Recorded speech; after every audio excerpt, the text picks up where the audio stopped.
लोग समझेंगे। ध्यान दो सभी बच्चे, चैप्टर का नाम क्या है भाई? हिमसुक। चैप्टर का नाम क्या है? हिमसुक। ठीक है, चैप्टर का नाम क्या है? हिमसुक है ना। बहुत अच्छा ही कहानी है, क्लास 7 से लिया गया यह कहानी है, और जो कि क्लास 9 के लिए एग्जाम में काम आता है। ठीक है, तो आज हम लोग बाबू ध्यान दो, सोना ध्यान दो। देखो ये हिमसुक चैप्टर है, किसका है? तो इसे क्लास 7, क्या है? 7th के लिए, लेकिन यह जो है क्या, 9th वाले बच्चे को क्लास 7 का ही हिंदी पढ़ना पड़ता है, जो भी बच्चा मैथिली रखता है। ठीक है, तो ये क्या हो जाएगा, क्लास 9th के लिए भी है। ठीक है, और क्लास 7 के लिए भी है।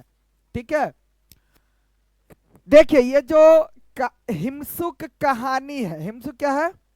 कहानी है। समझो, बहुत समय पहले अवध में, अवध अवध जो है ना, बहुत समय पहले अवध की बात है। अवध में जो राजा होते, तीनों ध्यान दो इधर, अवध में, ठीक है, बहुत समय पहले अवध में एक राजा राज करता था। मतलब बहुत समय पहले की बात है, जो अवध में एक राजा राज करता था। उसके 3 लड़के थे। उसके कई गो लड़का? किसको? राजा को।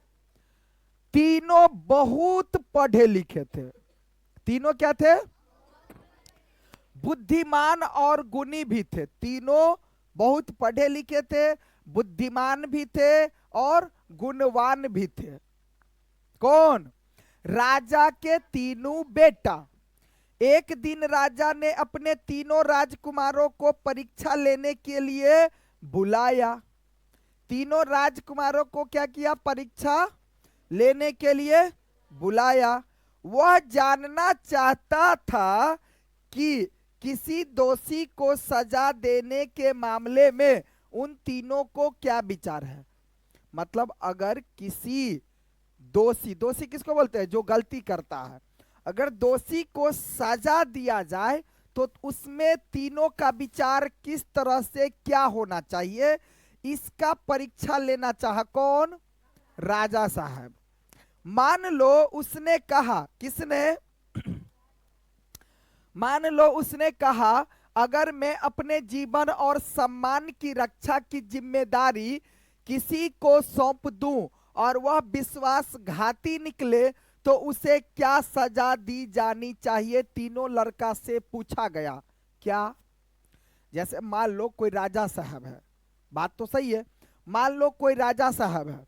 अब वो राजा साहब बोले कि मान लो मैं राजा हूं और मैं अपना राजपाट किसी व्यक्ति को सौंपूं, किसी पर विश्वास करूं। जैसे जैसे कहने का मतलब क्या हुआ, कोई व्यक्ति होता है ना, जैसे राजा साहब रहा, उसका कोई होता है ना जी, दहिना आदमी, दहिना हाथ, या कुछ उसका जो हर तरह का काम काज संभालता हो। लेकिन वही व्यक्ति जब विश्वासघाती निकले, मतलब उसके साथ गलत कर जाए, तो उस व्यक्ति को कैसी सजा देना चाहिए और किस तरह से सजा देना चाहिए? किसने कहा? राजा साहब ने। किसको? तीनों बेटा को यह बात सुनाया। कौन सी बात? कि जैसे मैं राजा हूं और वो अगर मैं किसी आदमी पर विश्वास करके उसको बढ़िया, मतलब पूरा काम काज संभालने का भार दे दूं, तो वही अगर गलत करे और पकड़ा जाए तो उसको कैसी सजा देनी चाहिए। अब देखो कैसी सजा देनी चाहिए। ठीक है, विश्वासघाती निकले तो उसे क्या सजा देनी चाहिए? सबसे बड़े लड़के ने कहा, सबसे पहले बड़े लड़के ने देखो क्या जवाब दिया। ऐसे आदमी को गर्दन फौरन धड़ से अलग कर देनी चाहिए। बड़के लड़के ने कहा कि ऐसे आदमी का गर्दन तुरंत उतार देना चाहिए। क्या ये बात सही है? कहले नहीं सही है। विश्वासघाती केल के तो मार दे।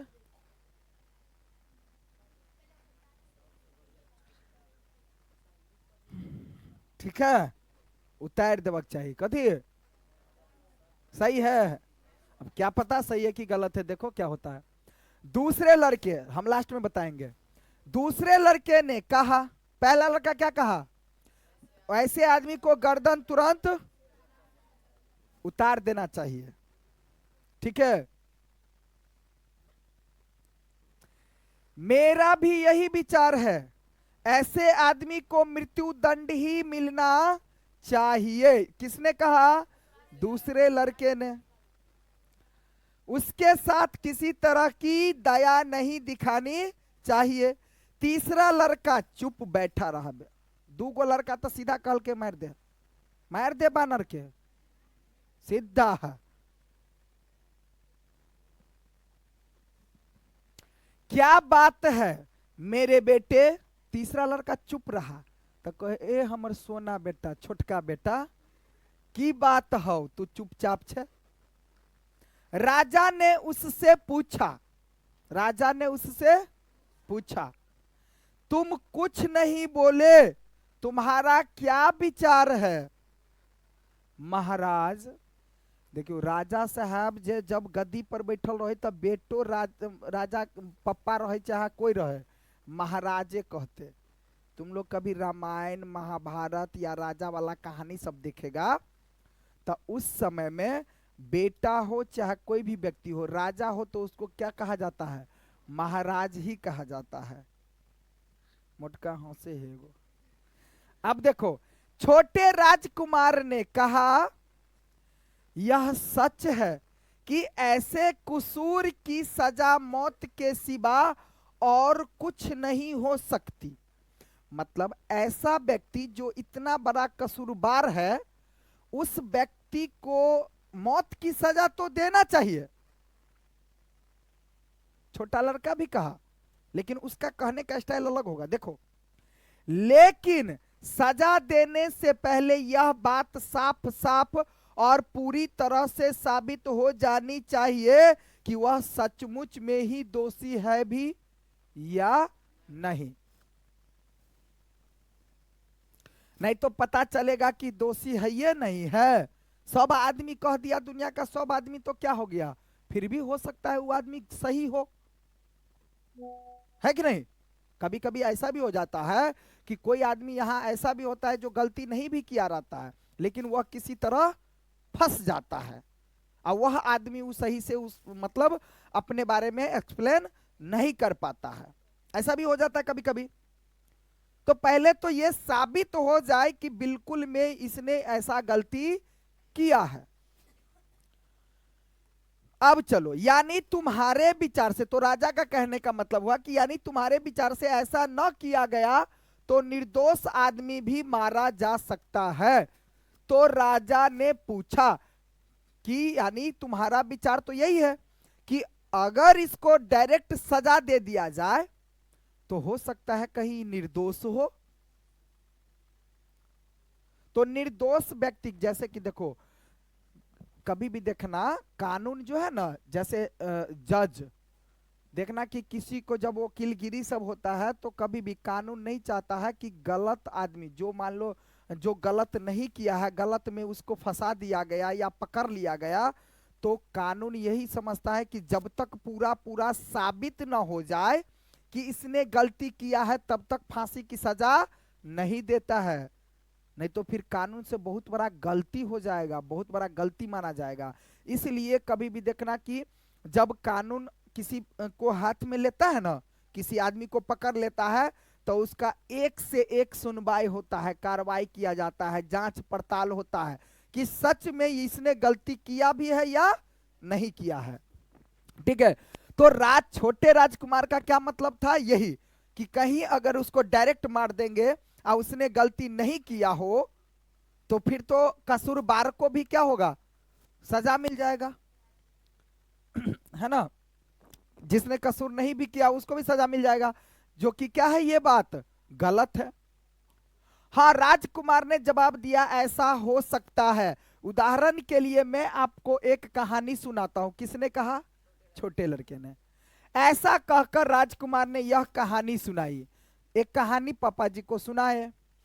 विदर्भ देश के राजा के पास एक अनोखा, यहाँ जो है ना विदर्भ, जैसे कि अवध की कहानी था ना वो, तो अब जो है छोटे राजकुमार सुना रहे हैं विदर्भ की कहानी। कहाँ की कहानी? एक अनोखा तोता था, उस तोते का नाम था हिमसुक। उस तोते का नाम था क्या? बात समझ में आया? तोते का नाम था क्या? हिमसुक। वह महल में पालतू पक्षी की तरह रहता था। महल में एक पालतू पक्षी, पालतू जिसको पालते हैं। हिमसुक बड़ा चतुर था। चतुर का मतलब क्या? चालाक, चतुर चालाक। वह कई भाषाओं में बात कर सकता था। बुद्धिमान इतना था कि अक्सर राजा भी महत्वपूर्ण मामलों में उसकी राय लिया करता था। कौन? राजा साहब। किसकी राय लिया करता था? ए बाबू, ए ध्यान दो ना भाई, हिमसुक की। ठीक है, कौन? राजा साहब। इतने बुद्धिमान रहे तोता से कोनो काम करे चले तो ओकरा से राय विचार ले चले। जैसे कोई आदमी होता है, अब कोई अच्छा आदमी अगर है जो बुद्धिमान है, अगर कोई राजा है या कोई भी घर का सदस्य है, कोई भी व्यक्ति है, तो कुछ काम करेगा तो काम करने से पहले वो बुद्धिमान व्यक्ति से, अच्छे व्यक्ति से जरूर राय विचार लेता है। हिमसुक पिंजरे में नहीं रहता था। वह अपनी इच्छा के अनुसार आजादी से घूमता फिरता। वो कभी पिंजरा में नहीं रहता था। वो तोता अपने मन से निकलता था, घूमता फिरता रहता था। ठीक है, आगे। एक दिन सवेरे वह महल से उड़कर जंगल की ओर निकल गया। वहां संयोग से उसकी भेंट अपने पिता से हो गई, मतलब तोता के पप्पा। तोता के पप्पा। तुमसे मिलकर मैं कितना प्रसन्न हुआ हूं, उसके पिता ने कहा। किसके पिता ने? हिमसुक के पिता ने। हिमसुक कौन है? तोता। तोता के बाव, ठीक है, मम्मी के पते ने। तुम्हारी माँ भी तुमसे मिलकर इतनी ही प्रसन्न होगी। क्या तुम 2-4 दिन के लिए घर नहीं आ सकते? ओकर बाव कहल के। केकर बाव? तोता के बाव कहल के कि हमरा जब एते खुशी मिलल त तोहर मम्मियों जब तोरा से मिलतो ने बेटा तब बड़ खुश होतो। किसने कहा? तोता के बाव के है तोते, ये नहीं आदमी होते। ठीक है, घर आने की तो मुझे भी बड़ी इच्छा थी। क्या कहल के? तोता। तोता कहल के हिमसुक। हिमसुक ने कहा मगर इसके लिए मुझे राजा से अनुमति लेनी पड़ेगी। महल वापस जाकर हिमसुक ने राजा से घर जाने की आज्ञा मांगी। शुरू में तो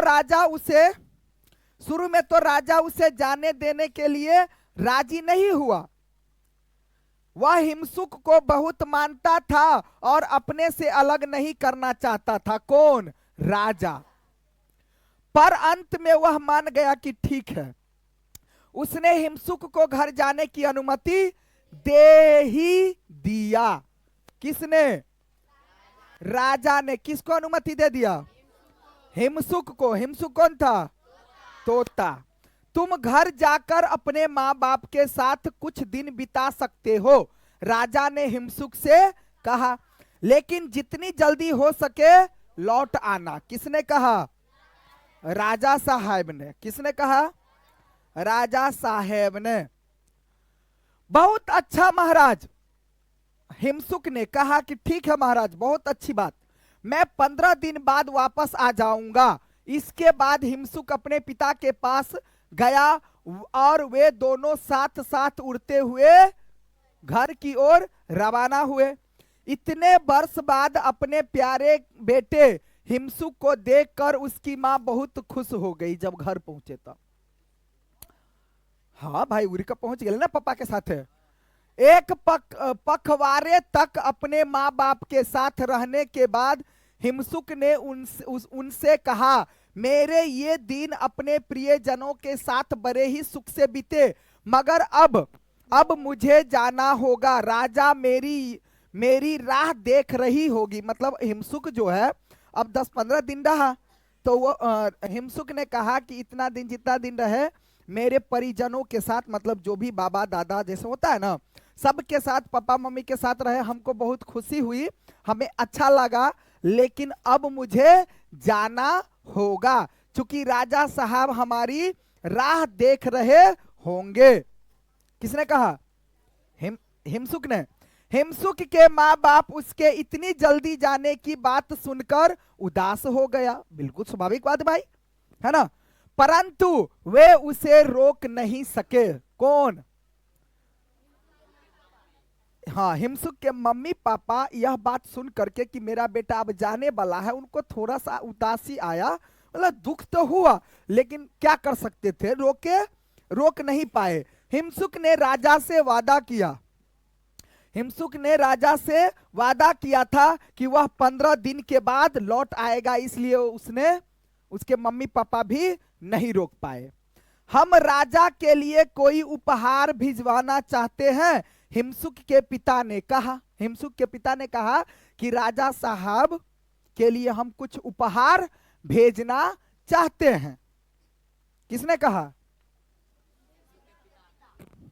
हिमसुक के पिता ने कहा कि भाई राजा साहब के पास हमारा अगर बेटा रहे है तो हमरो फर्ज बन है कि राजा साहब के लिए कुछ भेज दिए ताकि राजा साहब खुश रहे, लेकिन समझ में नहीं आता कि कौन सी चीज भेजवाऊं। किसने कहा?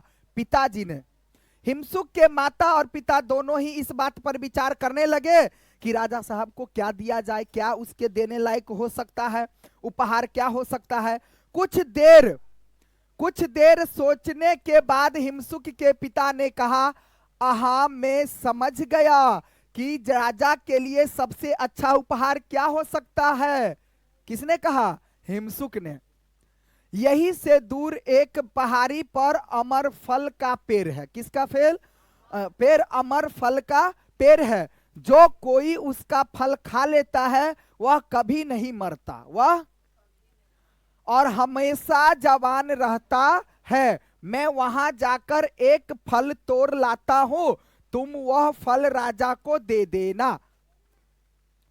तो हिमसुक के पिता ने कहा कि एक अमर फल मैं तोड़ लाता हूं और वही जो है मैं तुम्हें दे देता हूं, और वो फल ले जाकर के राजा साहब को दे देना। ठीक। फल मिलते ही हिमसुक राजा के महल की ओर रवाना हुआ। शाम हो चली थी, थोड़ी ही देर में सूरज डूब गया। सूरज, और चारों ओर रात का घना अंधकार छा गया। हिमसुक ने किसी पेड़ की डाल पर बैठकर रात काटने का इरादा किया, मगर इससे पहले वह उस कीमती फल को किसी सुरक्षित स्थान में, अब कहने का मतलब यह हुआ कि देखो, फल मिलते ही हिमसुक राजा के महल की ओर रवाना हुआ। मतलब कहने का कि उसके पिताजी जो बोले कि अमर फल ले जाओ राजा साहब के लिए, तो हिमसुक को तो दे दिया। अब हिमसुक को जैसे ही फल मिला तो वो राजा साहब के पास जाने के लिए रवाना हो गया। रवाना मतलब रास्ते में निकल गया। लेकिन जाते जाते क्या हो गया कि शाम हो गई। तो देखना कभी भी शाम जो होता है ना, तो तोता, जानवर, आदमी इत्यादि सब शाम तक चाहता है घर आ जाना ना। रे बात समझ में आया ना? कोई भी आदमी, तुम ही लोग जहां तहां यहाँ वहां कहां कहां पता नहीं जहां तहां जाता है, लेकिन शाम के समय में क्या चाहता है कि अपने घर आ जाए, है ना। तो ये बात थी, लेकिन क्या हो गया, उसको लेट हो गया, शाम हो गया। तो हिमसुक सोचा कि भाई अब हम कैसे जाएं। तो कहीं हिमसुक ने किसी पेड़ की डाल पर, मतलब सोचा कि अब रात भर यहीं रुक जाते हैं और फिर सुबह होते ही चल देंगे। लेकिन मेरे पास जो अमर फल रखा है, तो कहीं दूसरा भी तो चिड़िया लेकर के खा सकता है ना भाई, कोई दूसरा जानवर भी लेकर के तो खा सकता है। ठीक है। हिमसुक ने किसी पेड़ की डाल पर बैठकर रात काटने का इरादा किया, मगर इससे पहले वह क्या सोचा कि कीमती फल को किसी सुरक्षित स्थान, अच्छे स्थान पर, है ना, स्थान में क्या किया जाए, रखना चाहता था। किस्मत से उसे एक ऐसा पेड़ मिल गया जिसके तने में एक खोखला छेद था। एक एहन पेड़ मिले जे में मान लियो खोभर नहीं हुआ, अरे पेड़ में नहीं रहता है, खोधली जाका, खोधली जाका। ठीक। उसने उस छेद में अमर फल को रख दिया और पास ही एक डाल पर बैठ सुस्ताने लगा। थोड़ी ही देर में उसे नींद आ गई। किसे? हिमसुक को नींद आ गई। पेड़ का वह खोखला छेद एक जहरीले सांप का घौर था। वो पेड़ का देखो ई आई में धो दिल के गुरका दिल के आ पेड़ पर ही जे देखो तोता अपन आराम से आराम करो लगले। आराम करते करते एक आबि गेले नींद त सुइत रहले। अरे बात समझ में आया? अब देखो क्या होता है।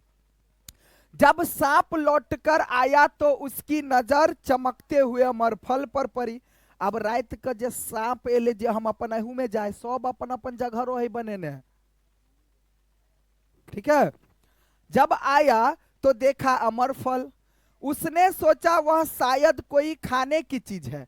सांप ने फल पर दांत गरा दिए मगर उसे फल का स्वाद अच्छा नहीं लगा। किसको? लेकिन दांत गरा दिल के मतलब काट दिया उसको। सोचो अब सोचो। उसने उसे वैसा ही छोड़ दिया। किसने? किसको छोड़ दिया? अमर फल को। जब चखा ना तो उसको अच्छा नहीं लगा लेकिन दांत काट लेल के गरा दिल के तब फिर बाद में छोड़ दिल के अच्छा नहीं लग लेता। लेकिन जिस समय सांप ने फल पर दांत गराए उस समय उसके दांतों से कुछ जहर भी निकल आया। जहर निकल आया। जहर से फल भी जहरीला हो गया। भाई स्वाभाविक बात है। रे लड़का ए बाबू क्या बात करता है? दूसरे दिन सवेरे हिमसुक ने फल उठाया और अपनी यात्रा पर उड़ चला। मतलब फल को राजा साहब के पास जा लगले। राजमहल पहुंचकर उसने राजा से मुलाकात की और अपने माँ बाप की ओर उसे अमर फल भेंट दिया। मतलब जो माँ बाप की तरफ से मिला था ना अमर फल उसको दे दिया। तोता के पते नहीं चले कि भाई क्या हुआ रात में, क्योंकि वो सो गया था। तो तोता को नहीं पता था कि अमर। देखो यहां यही सोचने वाली बात है। अब आएगा समझदारी की बात। अब तोता बेचारा को क्या पता था कि सांप आया और ठीक है। अब ध्यान देना थोड़ा सा। अब यही बात। अब देखो जहां अब क्या क्या दूसरे दिन सवेरे हिमसुक ने फल उठाया और अपनी यात्रा पर चल पड़ा। राजमहल पहुंचकर उसने राजा से मुलाकात की और अपने माँ बाप की ओर से अमर फल भेंट किया। उस जादुई फल को पाकर राजा इतना खुश हुआ कि उसने फल खाने से पहले एक दरबार करने का निश्चय किया। दरबार में उसके मंत्री और राज परिवार के सभी सदस्य उपस्थित थे। राज दरबार में जब राजा साहब किसी तरह का निर्णय लेते हैं तो मंत्री वगैरह आते हैं, सभी के सामने में कुछ बताते हैं, अपना अपना राय विचार देते हैं, उसके आधार पर चलते हैं। राजा ने सबके सामने फल उठाया पर जैसे ही खाने के लिए तैयार हुआ कि मुख्यमंत्री ने टोक दिया। मुख्यमंत्री ने टोक दिया।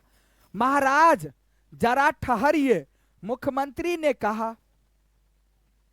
बुद्धिमानी की बात यह होगी कि फल खाने से पहले इसे किसी जानवर को खिलाकर देख लिया जाए। यदि जानवर को कुछ न हो तो आप भी इसे खा सकते हैं। क्योंकि देखना अब एक बात और बताते हैं। मंत्री सब जो राजा के मंत्री लोग होते हैं ना, जैसे कहे ना बॉडीगार्ड, तो राजा के मंत्री सब जो रहे तो राजा पर पूरा ख्याल रखे कि राजा साहब के कुछो नहीं हुए। वही के लेल जे भी अपना अनुसार से बात विचार मत या कोनो विचार कह के रहे तो राजा साहब के कहे है। ठीक ठीक ऐसी बात। सुझाव बहुत अच्छा है। सुझाव बहुत अच्छा है राजा ने कहा। सुझाव बहुत अच्छा है राजा ने कहा। उसने फल काटा और एक छोटा सा टुकड़ा एक कौवे की ओर फेंक दिया। राजा साहब ने कहा बात तो मंत्री साहब सही कर रहा है कि पहले अमर फल को किसी चीज को, किसी जानवर को या पक्षी को खिलाओ। अगर वो खा गया बच गया तो समझो हम भी खा सकते क्योंकि इसमें कुछ जहरीला चीज नहीं होगा। कहा राजा साहब की ठीक है अच्छी बात है, फेंक दिया। कौवे ने फल खाया और खाते ही अब महाराज मंत्री ने कहा, आज आप बाल बाल बचे रजवे। बात तो सही था, नहीं तो जय हो। अब फल जहरीला है। फल क्या है? यह अमर फल नहीं, मृत्यु फल है आपके लिए। इससे यह भी जाहिर है कि फल खिलाकर हिमसुक आपको मारना चाहता था। अब बेचारा के दिल की फसाई, अब हिमसुक को फसाई दिया। अब मंत्री के जब इतने बुद्धि रहे तो इतने बुद्धि नहीं रहे मंत्री के कि भ सके है कि ये बात हिमसुक के पते नहीं है भाई जहरीला है से, है ना। मारना चाहता था। मंत्री ने क्या कहा, एकर मतलब राजा साहब अहाँ के जे फल दिलक हिमसुक, तो हिमसुक चाहे है कि हमर राजा साहब मर जाए। राजा गुस्से के मारे आग बबूला हो गया। उसने लपक कर हिमसुक को पकड़ा और बिना बिना सोचे समझे उसकी गर्दन उड़ा दी।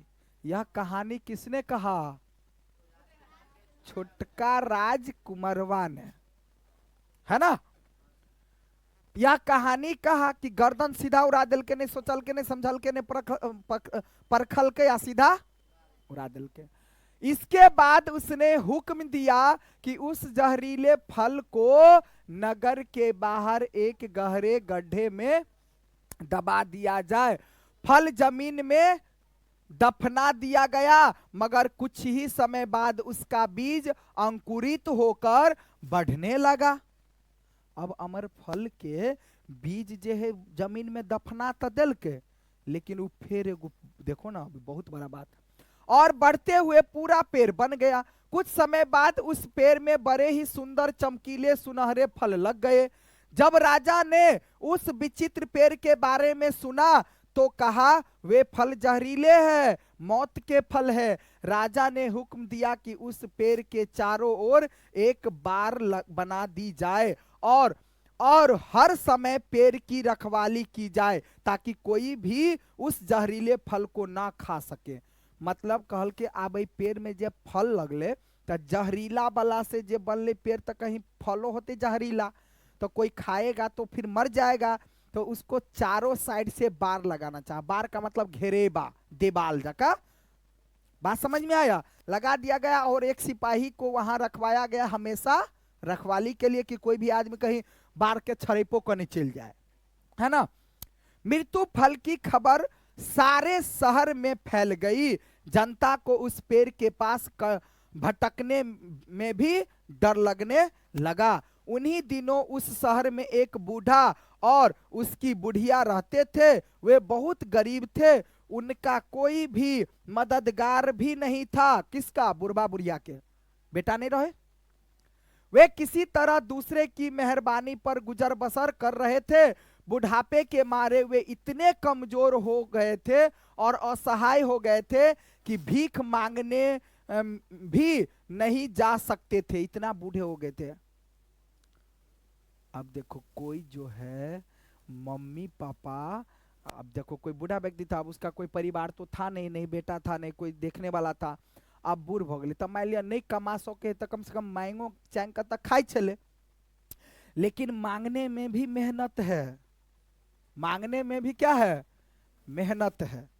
तो तुम लोग मांग चांग करके भी खाना, तो अब किसी को कहना कि हम मेहनत कर खाई छी, अरे नहीं हुआ बात।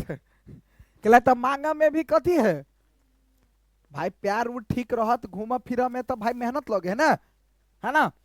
तो उसको ऐसा भी नहीं हो पा रहा था कि हम किसी से मांग करके जाकर के खाए, क्योंकि उसका बॉडी सही था नहीं। अब अक्सर फाके करते रहते थे, रहने से उन्हें ऐसा महसूस होने लगा कि अब जो जीना बेकार है। दोनों ने सोचा कि ऐसी जिंदगी के बजाय पर मर जाना ही कहीं अच्छा है। मरने के लिए सबसे अच्छा यही था कि पेड़ के जहरीले फल खा लिए जाएं। मतलब समझ में आया? वो बुढ़वा बुढ़िया सो चल के कि भाई अब हम नहीं मांग चांग का खा पबै छी, नहीं कुछो कऽ पबै छी, नहीं कुछो कऽ पाबै छी, तो एहन कयल जा जे उ अमर फल जे है से वह खा कर दोनों बुढ़वा बुढ़िया मर जाए छे। के दोनों बुढ़वा बुढ़िया सोचल के।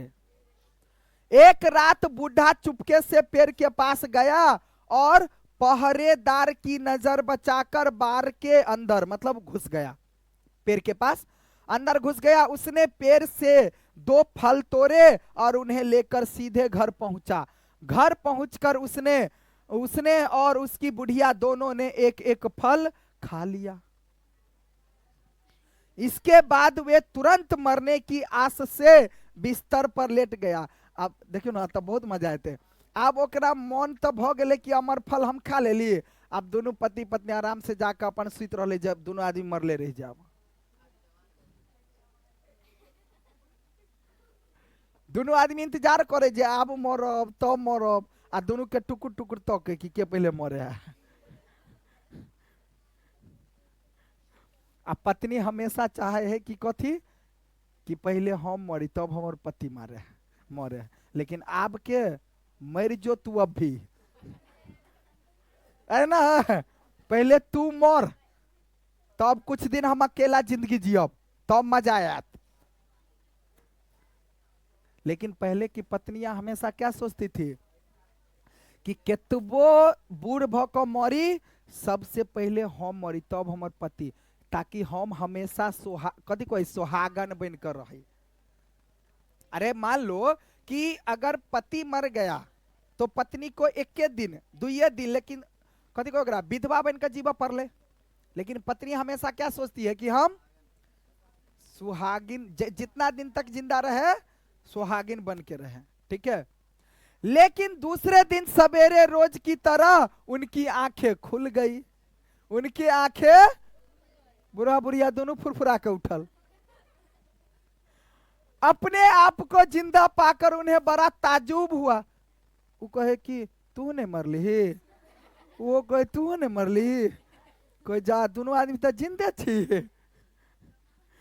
अब एगो के आँख खुले तो ओकरा बुझेले कि कहीं उमर गल होय, फिर ओकरो आँख खुले तो दोनों के पवे जा। अब देखो, इससे भी बड़ा ताजुब हो तो यह था कि वे दोनों जवान हो गए। राइते राइते बुढ़िया से कदी भगले, दोनों जवान भगले एकदम।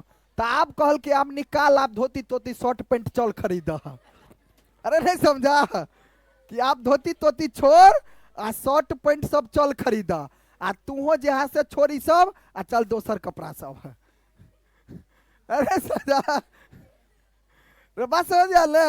अब फिर से दोनों आदमी जिंदगी जिए छी। बात समझ में आया। उनकी पहले की चुस्ती और ताकत फिर लौट आई। अमर फल में ताकत होता है। राजा ने यह अनोखी बात सुनी तो यह भी उन दोनों को देखने गया। जब राजा साहब की बात पता चलने ले तो उहो राजा साहब गेले। राजा साहब के मन भेले कि देखिए दोनों बुढ़वा बुढ़िया के, जो बुढ़वा बुढ़िया भ गेल छले से केना जवान भ गेले। ई धोती पहरा वाला आ गंजी पहरा वाला, जींस पैंट सब शर्ट सब केना पहरा लगले, जाके कनी देखे छी आप। उन्हें सचमुच ही जवान देखकर वह दंग रह गया। कौन? राजा साहब। अब जाकर उसकी समझ में आया कि हिमसुक जो फल लाया था वह असल में अमर फल था। उसे अपनी। अब वो जो राजा साहब को जिस समय पर फल दिया गया था ना मंत्री के सामने में, उसको ये पता नहीं था कि कौन सा फल है, क्या है। सिर्फ कहा गया कि फल है, लीजिए राजा साहब खाइए, ठीक है। ओकर मम्मी पापा तो अच्छा सोच के दिल के कि अमर फल देवे तो राजा साहब जवाने रहते सब दिन। बात समझ में आया? हाँ। अब देखो, जल्दबाजी पर अपने प्यारे तोते को बेकसूर इस तरह मार देने पर बेहद अफसोस होने लगा। किसको? राजा साहब को। अब अफसोस भेले कथी? अब एते दिन केकरो नहीं खाए। आप तो गांव के सब आदमी चाहे हम खाए, बुढ़वा बुढ़िया सब पहले दौड़ ले कि जब ई दोनों बुढ़वा बुढ़िया जवान भ गल तो चल अपनो दोनों प्राणी खा ले छी, फिर से जवान भ जाओ। अरे गांव का आदमी सोचेगा कि नहीं? अरे कोनो बुढ़वा बुढ़िया सोचते कि ना सोचते कि जब गांव में वो दोनों बुढ़वा बुढ़िया एतबे एतबो लायक नहीं चले कि भीखो मांग के खा सके, से एकदम खरखरा गए जवान भ गए, तो चल अपनो दोनों प्राणी खा ले बा फिर से जवान भ जाओ, है ना। अब राजा साहब को सोच में आया कि क्या बेकसूर इस तरह मार देने पर बेहद अफसोस होने लगा। किसको?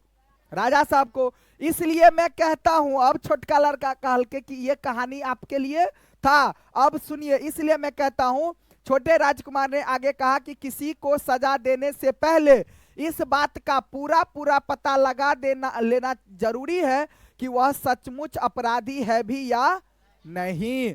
राजा अपने तीसरे लड़के की बातें सुनकर इतना खुश हो गया कि उसने उसे युवराज यानी अपना उत्तराधिकारी बना दिया और दोनों चपर चोन्हा के छोड़ दिल के, दोनों चपर चोन्हा के छोड़ दिल के। कैला तो दोनों चपर चोन्हा सोचा वाला छले सीधा मार दे, सीधा उड़ा दे, लेकिन छोटका लड़का कहल के कि की पता वो सही में दोषी है भी या नहीं।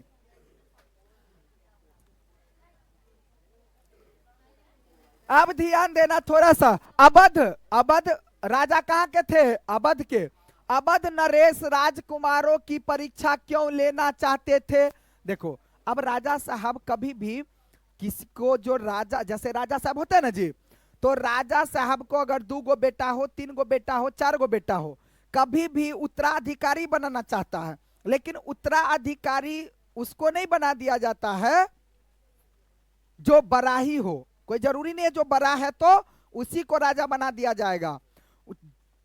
उसको परीक्षा लिया जाता है सभी बेटे में से कि कौन जो है राजपाट को चलाने लायक। एना में तो ओकरा अगर बना देते तो सबके मारिए देते, कहते गलती कल को मार, ये गलती कल को मार, बच जैते खाली अपने 2-4 गो मंत्री सब, ओकरा लास्ट में कहते मंत्रियों के मार, तो सबको मार देता। रे राजा साहब ऐसा होते हैं ना कि किसी, राजा मतलब सरकार, राजा मतलब सरकार क्या चाहता है? बिना गलती के किसी को सजा ना हो, ठीक है। तो अवध ने नरेश राजकुमार की परीक्षा क्यों लेना चाहा? इसलिए लेना चाहा कि अब हम उत्तराधिकारी जिसको बनाएंगे वो राजपाट अच्छा से चला पाए, ठीक है। बात समझ में आया? इस तरह से ये सब क्वेश्चन। हिमसुक तो राजा के लिए भेंट लाया था, लेकिन वही भेंट उसे महंगी पड़ गई। कैसे? अब देखो, हिमसुक बेचारा तो सोचल के हम अपना अनुसार तो राजा साहब के जवान बना देवे, ओकर मम्मियों पापा सोचल के, लेकिन वो गलती सामने में पेश हो गई जो गलती था ही नहीं। अब देखो, यहाँ बेकसूर को कसूरवार समझ के, है ना, तुम्हारी माँ भी तुमसे मिलकर इतनी प्रसन्न होगी, सब बातें कह रहा है। राजा ने अपने तीसरे बेटे को ही युवराज क्यों घोषित किया था? तुम लोग लिख सकता है। अब इशारा क्वेश्चन बन जाएगा कि नहीं बन जाएगा?